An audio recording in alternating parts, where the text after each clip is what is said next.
پرانے وقتوں کی بات ہے کہ کسی دور دراز کے ملک سے ایک شخص سیاحت کی غرض سے خطہ عرب کی طرف گیا۔ وہاں گھومتے پھرتے وہ اس جانب جا نکلا جہاں عرب چرواہے بھیڑوں کے ریوڑ پالتے اور رکھتے تھے۔ اس سیاح نے وہاں ایک عجیب و غریب منظر دیکھا کہ صبح سویرے جب چرواہے باڑے کا دروازہ کھول کر اپنی اپنی بھیڑوں کو باڑے سے نکالنے کے لیے مخصوص الفاظ کا استعمال کرتے ہوئے پکارتے تو آنن فانن ہر چرواہے کی آواز پہچان کر اس کے پیچھے پیچھے بھیڑوں کا گلا جمع ہو جاتا، اور کبھی بھی ایسا نہ ہوتا کہ بھیڑیں اپنے مالک کو چھوڑ کر کسی دوسرے چرواہے کے پیچھے جمع ہو جائیں یا اپنے گلابان کی آواز کو نہ پہچان پائیں۔ 2-3 روز وہ اس ایک جیسے منظر کو دیکھ کر حیران ہوتا رہا کہ چرواہا جدھر چاہتا بھیڑوں کو ادھر ہانک کر لے جاتا۔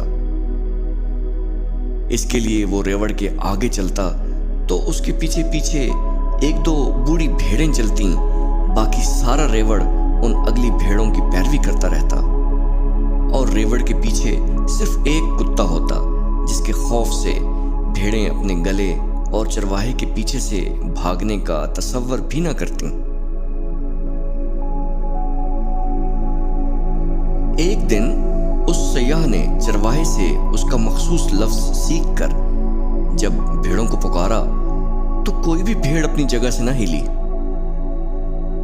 مگر جیسے ہی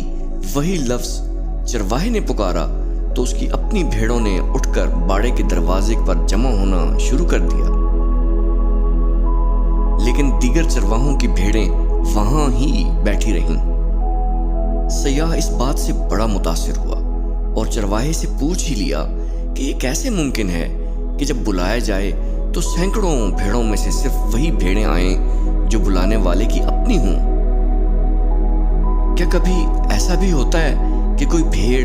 کسی بھی دوسرے چرواہے کی آواز پر اس کے پیچھے چل پڑے؟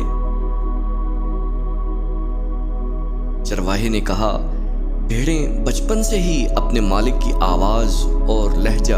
اپنے حافظے میں محفوظ کر لیتی ہیں۔ اس کے بعد وہ ہر روز چارہ ملنے پر اپنے دماغ کو بند کر لیتی ہیں، مگر کبھی کبھار ایسا ہوتا ہے کہ اگر کوئی بھیڑ بیمار ہو تو وہ ہر آواز کی جانب متوجہ ہو جاتی ہے۔ یوں بیمار بھیڑیں کسی بھی چرواہے کے پیچھے چل پڑتی ہیں۔